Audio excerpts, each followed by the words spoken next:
High Counselor Zal Thun of the Galactic Concordat straightened his ceremonial cape as the emergency session of the council began to assemble.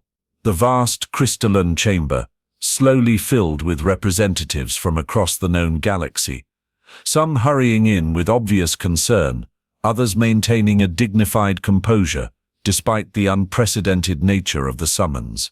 Zal's primary heart pulsed with uncharacteristic anxiety. In his 300 cycles of life and 50 cycles of service to the Concordat, nothing had disturbed him quite like the report he now held in his lower appendages. "The session will begin momentarily," announced Sub-Adjutant Mila, her voice amplified through the chamber's acoustic resonators. Zal nodded and moved to his elevated podium. His species, the Virillion, were known for their stoic nature and analytical minds. Today, however, he struggled to maintain his composure. The implications of what had been discovered at the edge of Sector 9 were troubling, to say the least. As the representatives settled, the ambient lighting dimmed. Zal raised all four of his arms for silence. "Esteemed members of the Concordat," he began, his voice steady despite his inner turmoil, "I thank you for responding to this emergency summons with such promptness. What I am about to share will likely disturb many of you, but I ask that you withhold judgment until all information has been presented." He gestured to the central holographic projector. 3 cycles ago, our long-range sensors detected an anomaly entering Concordat space near the abandoned mining outpost in Sector 9. Initial readings suggested a small vessel of unknown origin. When our patrol ships approached for standard identification procedures, the anomaly changed. The holographic display activated, showing the darkness of space punctuated by stars. A small, unremarkable vessel appeared, seemingly drifting. As the footage continued, 3 Concordat patrol ships approached. Without warning, the small vessel began to transform, expanding, unfolding, reshaping itself until it had become something entirely different. Where once there had been a modest craft, no larger than a short-range shuttle, there now floated a massive warship of unfamiliar design. Gasps echoed through the chamber. Zal continued, "The vessel did not respond to standard hailing frequencies. When our patrol attempted to establish a containment field to prevent further movement, this occurred." The holographic display showed the patrol ships moving into formation. A faint blue field began to form between them, standard procedure for isolating potentially hostile craft. Before the field could fully establish, the unknown vessel simply vanished. No energy signature, no warp distortion, nothing to indicate conventional movement. One moment it was there, the next it had disappeared, only to reappear behind the patrol formation. The chamber erupted in shocked murmurs.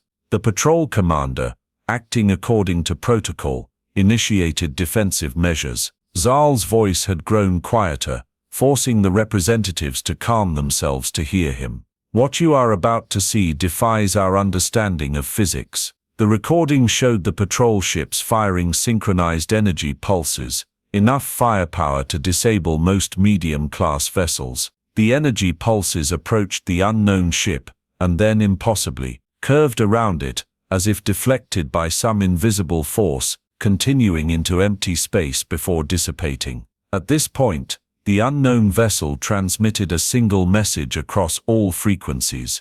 The holographic display shifted to show a simple text message in standard galactic, USFS ODSSE returning home. Earth vessel, sees hostilities. The chamber fell completely silent.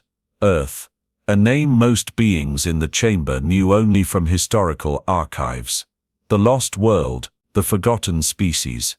As all here are aware, Zal continued, Earth was located in what is now restricted space following the cataclysm of the Third Epoch. No Earth vessel has been recorded in Concordat logs for over 700 cycles. We believed the human species to be extinct, their homeworld rendered uninhabitable. Science Minister Collith, an Alderan with shimmering blue scales covering his elongated head, rose from his seat. "High Counselor, are you suggesting this is genuinely a human vessel? After all this time?" "That is precisely what I am suggesting, Minister. Further analysis of the vessel's external composition confirms materials consistent with late-period Earth technology, though significantly evolved." Strategic Commander Vex Orn, a hulking representative of the warrior Jirak race, slammed his armored fist on the table before him. "Impossible. If humans had survived, we would have detected them.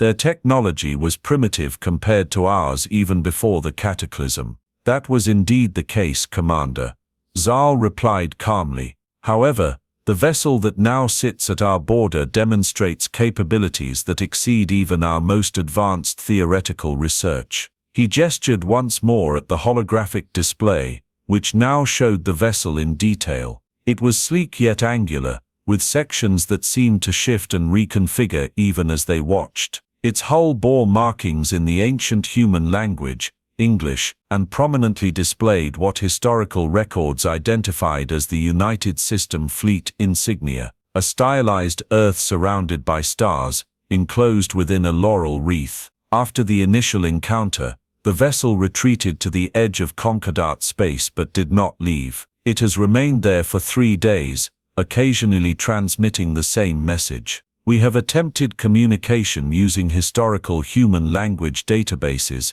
but have received no response beyond the initial transmission." First Diplomat Chiral, an ethereal Lumidian, whose translucent body pulsed with gentle light, floated up from her seat. "High Counselor, what exactly are you asking of the Council? Shall we dispatch a diplomatic envoy?" Zal's upper arms made a gesture of uncertainty, a rare display of emotion for a Varillian.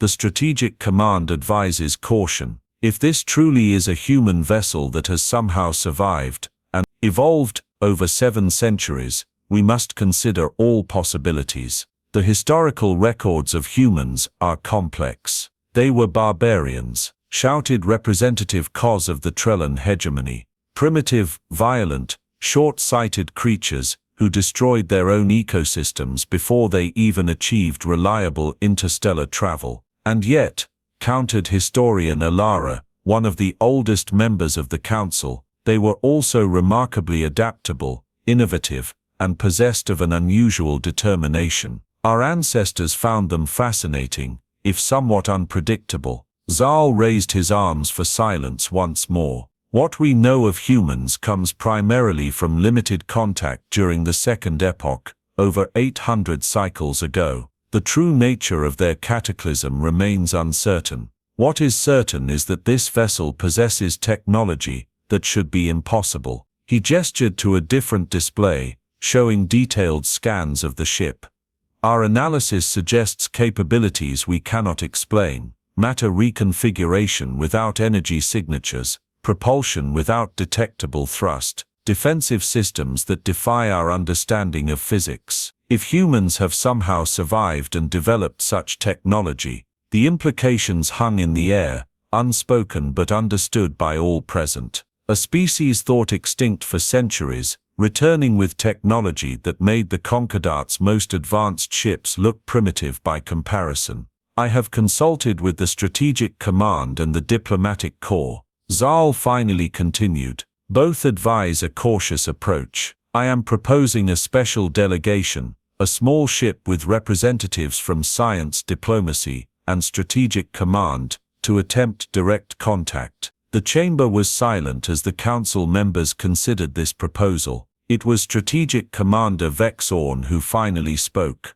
"And if their intentions are hostile, if this is the vanguard of some human resurgence?" Zal's primary heart felt heavy. "Then, Commander, we must hope that 7 centuries have improved their nature, for if the scans of their vessel are accurate, we have little that could stand against them." Junior Science Officer Telix adjusted his atmospheric respirator as he boarded the diplomatic vessel Concordat Harmony. As a Methix, his species required a different gas mixture than most of the crew, but he had grown accustomed to the cumbersome apparatus during his years at the Galactic Science Academy. He still couldn't quite believe he had been selected for this mission. While technically qualified, his specialty was xenoanthropology with a focus on pre-cataclysm civilizations. He was far from the most senior scientist available. Perhaps that was precisely why he had been chosen. He was one of the few scientists who had devoted significant study to humans specifically.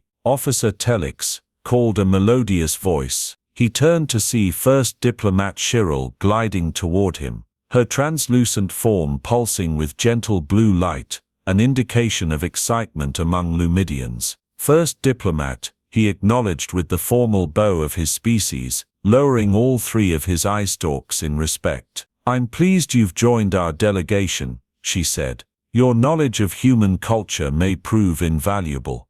Telix felt his skin flush with purple embarrassment. "I fear my knowledge is largely theoretical, First Diplomat. No one has studied living humans for 7 centuries, which makes you our foremost expert by default," she responded with a light pulse that signified amusement. "The strategic commander has already boarded and is most eager to depart." That was not surprising. The Cherokee were known for their impatience, particularly in military matters. Strategic Commander Vexorn had been notably opposed to this diplomatic approach, preferring to summon the entire Concordat fleet instead. They made their way to the command deck, where Commander Vexorn was indeed waiting, his massive frame making the standard-sized command chair look comically small. His exoskeletal armor clicked as he turned to regard them. Finally he rumbled, "Let us be underway. The human vessel has changed position 3 times since the council meeting.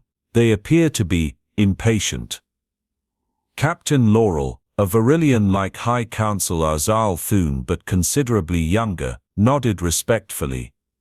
"All delegates are now aboard, Commander. We will depart immediately." As the Concordant Harmony disengaged from the docking station, Telix felt a flutter of nervous anticipation in all 3 of his hearts. Humans, living humans, if indeed that's what awaited them. Despite the commander's concerns, Telix could barely contain his excitement. His doctoral thesis had focused on human adaptability and problem-solving, arguing that had the cataclysm not occurred, they might have eventually become a major galactic presence. That thesis had been largely dismissed as speculative romanticizing of a failed species. Now, he might have the opportunity to prove his theories correct. The journey to the edge of Sector 9 would take approximately 20 hours at standard cruising speed. Telix used the time to review his extensive files on human history, culture, and biology. He paid particular attention to their communication patterns and social hierarchies, hoping to avoid any cultural misunderstandings. 16 hours into the journey, the ship's alert system activated. Captain Laurel's voice came through the communication system. "All delegation members to the command deck immediately." Telix hurried from his quarters, encountering First Diplomat Shirl in the corridor. Her body was pulsing with rapid flashes of yellow concern. "What's happening?" he asked. "Unknown," she replied. "But the energy signature ahead of us has changed." When they reached the command deck, they found Strategic Commander Vexorn already there, his posture rigid with tension. Captain Laurel stood before the main view screen, which showed only stars. "Report," demanded Vexorn. "The human vessel is gone," Captain Laurel stated flatly. "Our sensors detected a brief energy fluctuation, and then, nothing." "They fled?" Vexorn's mandibles clicked in what Telix recognized as satisfaction. "Unknown, Commander. There was no indication of conventional propulsion, no warp signature, nothing to suggest." "Captain," interrupted the sensor officer, "we're detecting a new energy signature, directly behind us." The view screen shifted, now showing the vast emptiness of space they had already traversed. There, impossibly, floated the human vessel. "How?" began Vexorn, but he didn't finish the question. The answer was obvious. Somehow, the human ship had moved from in front of them to behind them without using any known form of propulsion. "They're hailing us," announced the communications officer. "Standard frequency, audio only." Captain Laurel exchanged glances with the delegation members, then nodded. Accept transmission. For a moment, there was only static. Then a voice, speaking in perfect standard galactic, concordant vessel. This is Captain Elena Reyes of the United Systems Fleet Ship Odyssey. We appreciate your approach. We've been away from charted space for quite some time, and would welcome a conversation. May we send a representative aboard?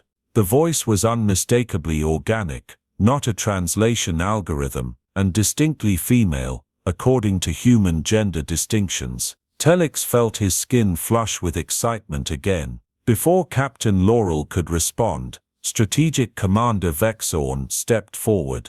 This is Strategic Commander Vexorn of the Galactic Concordat. Identify your planet of origin, and explain your presence in Concordat space. There was a pause, then what sounded like a soft laugh, a human expression of amusement or disbelief. My planet of origin is Earth, Commander. As for our presence, we're simply coming home after a very long journey. We mean no harm to the Concordat, quite the opposite. Vexorn's exoskeleton creaked as he shifted position. Earth was rendered uninhabitable in the cataclysm of the Third Epoch, 700 cycles ago. No human vessels have been recorded since that time. Another pause. That's partially correct, Commander. But clearly, not all humans perished. May we send a representative to discuss this further, or would you prefer to come aboard the Odyssey? We can accommodate your atmospheric needs. First Diplomat Shirel moved forward,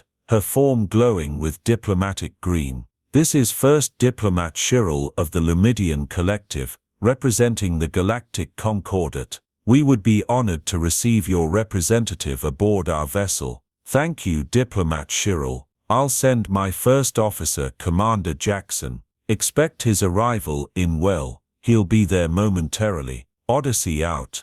The transmission ended, leaving the command deck in silence. Strategic Commander Vexorn turned to Captain Laurel. Maximum security protocols. I want a full containment field ready in the docking bay. Captain Laurel nodded, though Telix noted a certain hesitation. With respect, Commander, such precautions may be perceived as hostile. These humans have demonstrated capabilities far beyond our own. If their intentions were hostile, precisely why we must take precautions, Vexorn interrupted. We know nothing of their true intentions. The historical records of humans suggest a species prone to deception and aggression. First Diplomat Shirel pulsed with diplomatic disagreement. Commander, I must advise against any action that could be interpreted as hostile. As the captain suggests, if these humans wished us harm, they have already demonstrated the capability to inflict it.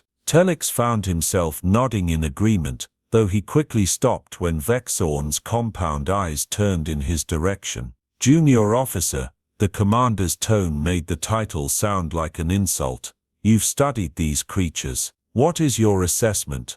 Telix straightened, his eye stalks extending to their full height. Based on historical records, humans were indeed capable of aggression, but also of remarkable cooperation and empathy. They were one of the few species known to form positive relationships with completely unrelated life forms. He hesitated, then added, I believe we should approach this encounter with an open mind. 7 centuries is ample time for cultural evolution. Vexorn made a dismissive clicking sound with his mandibles, but did not argue further. Alert me when the human representative arrives, he said, then strode from the command deck. First Diplomat Shirel's form pulsed with gentle approval, as she turned to Telix. Well said, junior officer. Perhaps your studies will prove more valuable than any of us anticipated. Before Telix could respond, the ship's alert system activated again. Unidentified presence detected in Docking Bay 3, announced the security system. No vessel approach registered.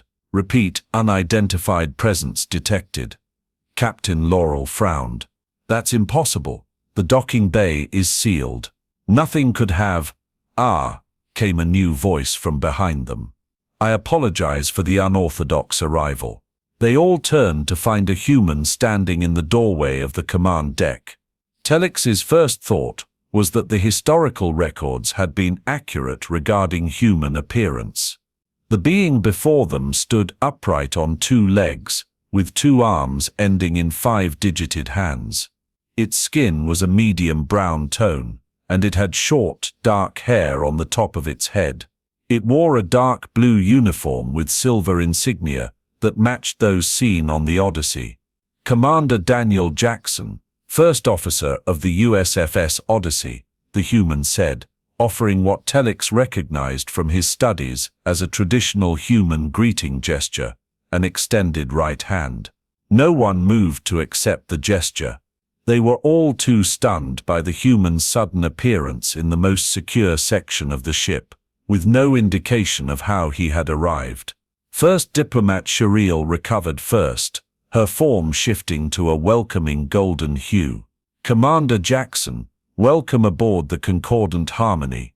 I am First Diplomat Shariel. May I ask how you came to be on our command deck? The human lowered his hand and smiled, another expression Telex recognized from his studies. Direct matter transference. I apologize for bypassing your docking procedures, but Captain Reyes thought it best to demonstrate some of our capabilities up front, to avoid any misunderstandings. Direct matter transference is theoretically impossible, stated Captain Laurel flatly.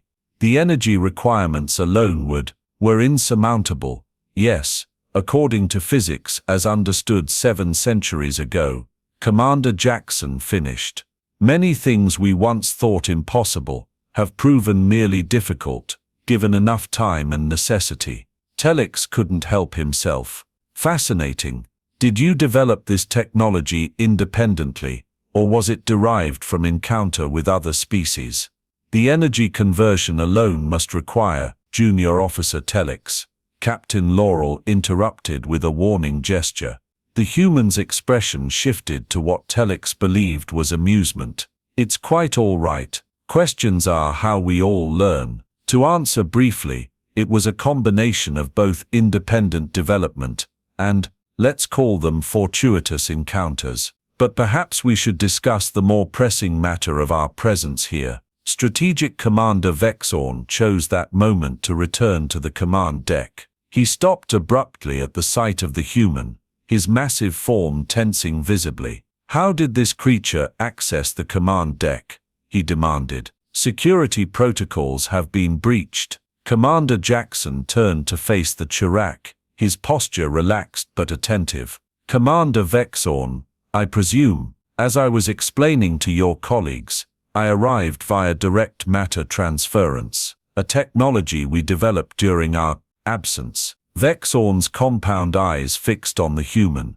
No technology in known space can transfer matter without massive energy signatures. You lie. Not lying, Jackson replied calmly. Simply operating beyond known parameters. Something humans have always been rather good at, if I may say so. Commander Vexorn, First Diplomat Shariel intervened, her form pulsing with calming blue waves. Perhaps we should hear what Commander Jackson has to say regarding the Odyssey's presence in Concordat space. Vexorn's mandibles clicked in reluctant agreement. Captain Laurel gestured to the conference area at the side of the command deck. Please, let us sit and discuss this properly. Once they were all seated, with Commander Jackson seemingly unbothered by the alien ergonomics of the chair, First Diplomat Shariel began. Commander Jackson, your transmission mentioned returning home after a long journey.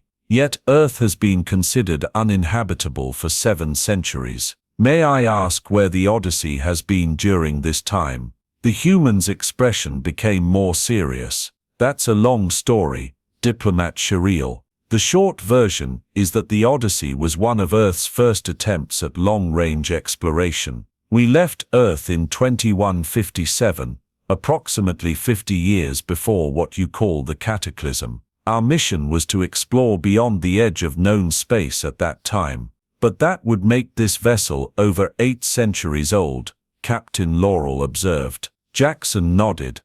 The original Odyssey was yes. What you see now has been substantially modified over time. Modified how? Demanded Vexorn. No known materials could survive such periods without degradation. Jackson smiled again. Again, Commander, you're thinking within the constraints of known technology. The Odyssey has been rebuilt, repaired, and enhanced many times over. Very little of the original vessel remains, beyond its name and purpose. And its crew? Asked Telix, unable to contain his curiosity. Human lifespans were recorded as rarely exceeding 100 cycles. Another limitation we've had to overcome, Jackson replied. Though I wasn't part of the original crew, I'm only third-generation Odyssey. First Diplomat Shiriel's form pulsed with thoughtful blue. Commander Jackson, you've explained how your vessel survived, but not why you've returned now, after all this time. The human's expression became solemn. We lost contact with Earth shortly after what you call the cataclysm. For centuries we continued our mission, pushing further into the unknown. We encountered many things, some wonderful, some terrible. We learned, adapted, evolved, and recently, we detected faint signals suggesting that life might still exist in this sector, the sector where Earth once thrived. Earth is in restricted space, Vexorn stated flatly. The entire sector was quarantined following the cataclysm due to extreme radiation and spatial distortions. Yes, Jackson agreed. We detected those as well, but we also detected something else, something that suggested Earth might not be as dead as the Concordat believes. A tense silence fell over the group. It was Telix who finally asked the question they were all considering. Are you suggesting that Earth is still habitable? That humans have survived there all this time? Jackson's expression was unreadable. I'm suggesting that the Odyssey has returned to investigate that possibility. And given what we've learned about the current political landscape of this region of space, we thought it prudent to make ourselves known to the governing authority first. First Diplomat Shiriel leaned forward, her form now pulsing with excited gold. If Earth is indeed habitable, or could be made so, it would fall under the ancient Homeworld Restoration Act. The Concordat would be obligated to assist in its recovery and return it to its native species, which is precisely why we're here, Jackson confirmed. We have no desire for conflict with the Concordat. Quite the opposite, we hope to establish peaceful relations. But make no mistake, we intend to determine the status of our homeworld with or without Concordat approval. Strategic Commander Vexorn's exoskeleton creaked as he straightened. Is that a threat, human? Jackson met the commander's compound gaze steadily. Simply a statement of fact, Commander. We've come too far and learned too much to be deterred now, but we would greatly prefer cooperation. Telix observed the subtle shifts in the human's posture and expression. Despite 7 centuries of separation from their original culture, many of the communication patterns he had studied were still evident. The direct eye contact, the measured tone, the slight tension in the shoulders, all indicated honesty combined with determination. First Diplomat Shiriel clearly sensed the rising tension. Her form shifted to a soothing lavender. The Concordat has always valued peaceful coexistence and scientific discovery. If Earth can indeed be restored, it would be cause for celebration, not conflict. Captain Laurel nodded in agreement. The restrictions on the Earth sector were implemented for safety, not punishment. If conditions have changed, they have, Jackson stated firmly, or at least we have reason to believe so. The Odyssey has detected anomalous energy signatures consistent with advanced terraform manipulation. The term was unfamiliar to Telix, but judging by the reactions of the others, it held significance.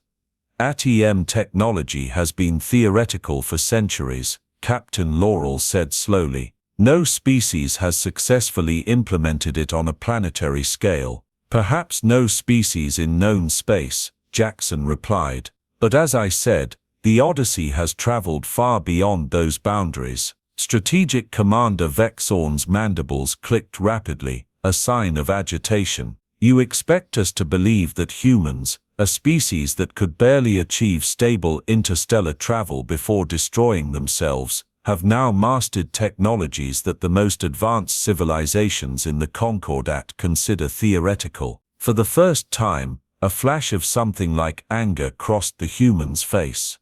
Commander, with respect, you know very little about what humans can or cannot achieve. The crew of the Odyssey has survived and thrived in conditions you cannot imagine. We've faced challenges that would have destroyed lesser species. We've learned from civilizations so advanced that their technology would appear as magic to you. And yes, we've developed capabilities that may seem impossible by your standards. He leaned forward, his voice intensifying. But we have not come to boast or threaten. We've come to find our home, to see if anything remains of the world that sent us into the stars centuries ago. And we hope, sincerely hope, that the Concordat will assist rather than obstruct that mission. The command deck fell silent. Even Strategic Commander Vexorn seemed momentarily at a loss for words. It was Telix who spoke next, his academic curiosity overcoming his junior status. Commander Jackson, in your travels beyond known space, what exactly did you encounter that allowed for such advancement? The human's expression softened slightly. That, Officer Telix, is a very long story, one I'd be happy to share in detail another time. For now, let's just say that the universe is far stranger and more wonderful than any of us imagined. There are intelligences out there that operate on principles beyond conventional understanding. Some of them were willing to teach, others, we had to persuade. The High Council will need to be informed of these developments. First Diplomat Shuriel said, her form now pulsing with rapid decision-making patterns. A matter of this magnitude requires full council consideration. Jackson nodded. We understand. Captain Reyes anticipated this response. The Odyssey will remain at the edge of Concordat space, while you consult with your leadership. However, his expression grew more serious.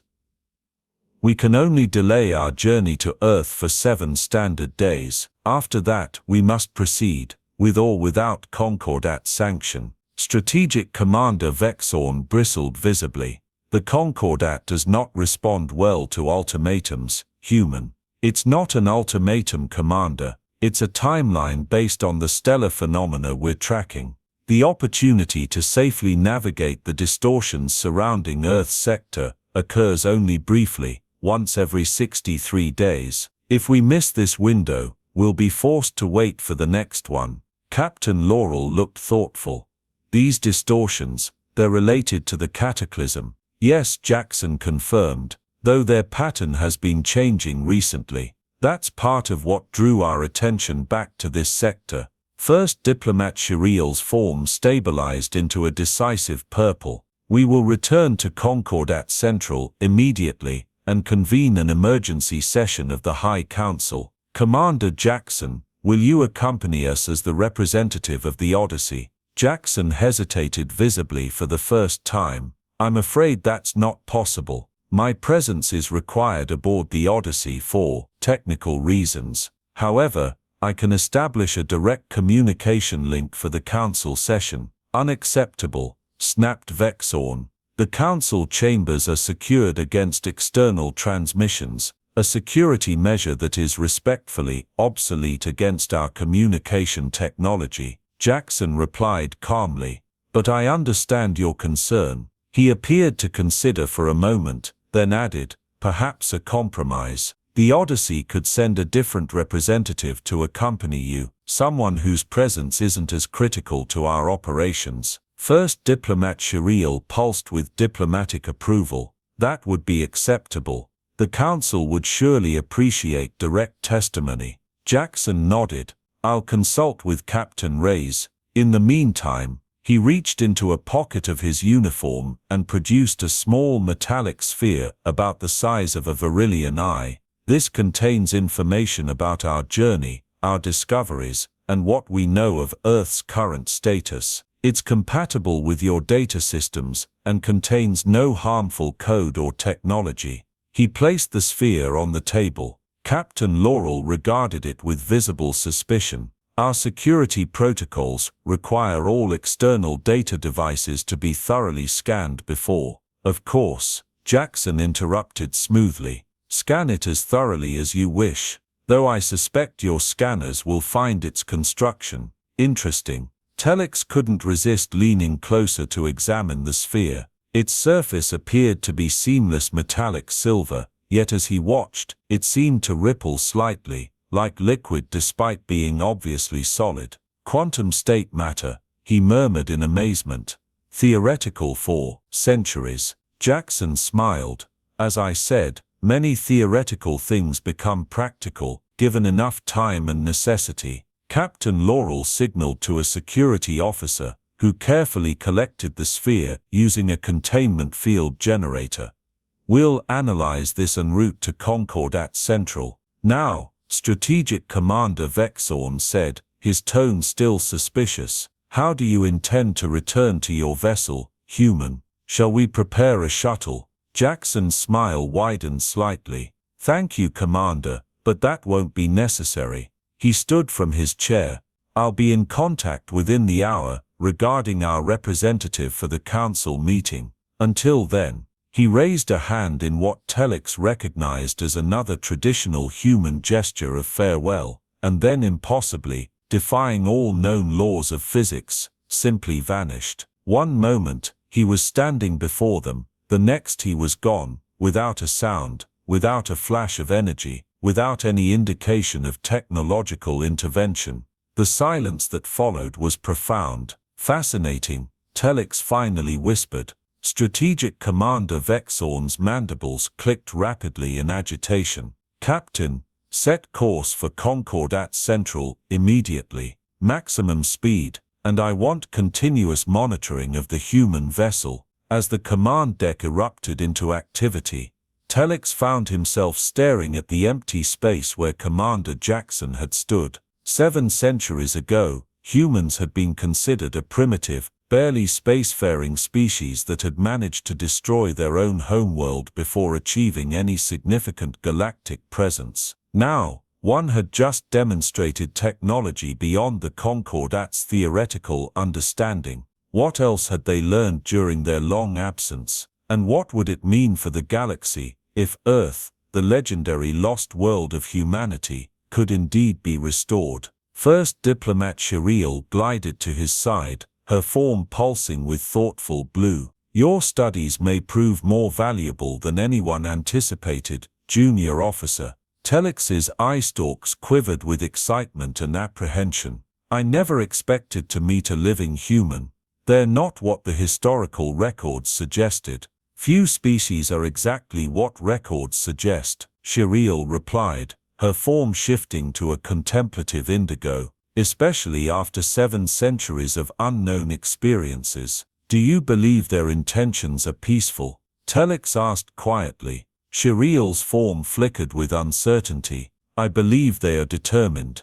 Whether that determination leads to peace or conflict may depend as much on our response as on their intentions." As the concordant harmony turned and accelerated toward Concordat Central, Telex found himself wondering what discoveries awaited them all at the end of this unexpected journey. One thing was certain: nothing would be the same after the return of the vanished Earth ship. High Counselor Orzalthun had never seen the Grand Council chamber so crowded. Representatives from every member species of the Concord had assembled, far beyond the usual delegation numbers. News of the Odyssey's appearance had spread rapidly, despite attempts to control the information. Beside him on the elevated central platform stood First Diplomat Shiriel, Strategic Commander Vexorn, Captain Laurel, and somewhat surprisingly, Junior Science Officer Telex, whose knowledge of human history had proven unexpectedly valuable.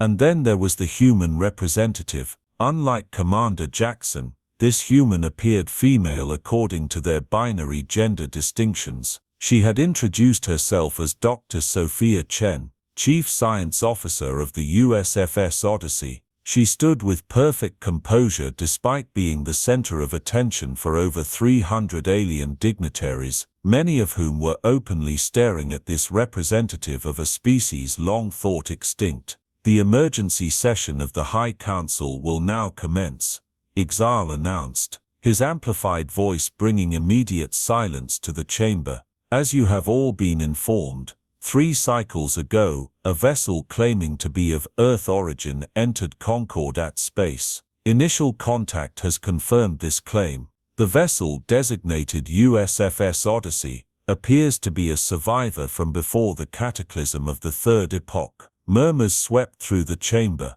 Ixal raised all 4 arms for silence. The delegation sent to establish contact has returned with the Odyssey's representative, Dr. Sophia Chen, who has agreed to address the Council regarding their vessel's intentions and capabilities. He turned to the human. Dr. Chen, you have the Council's attention.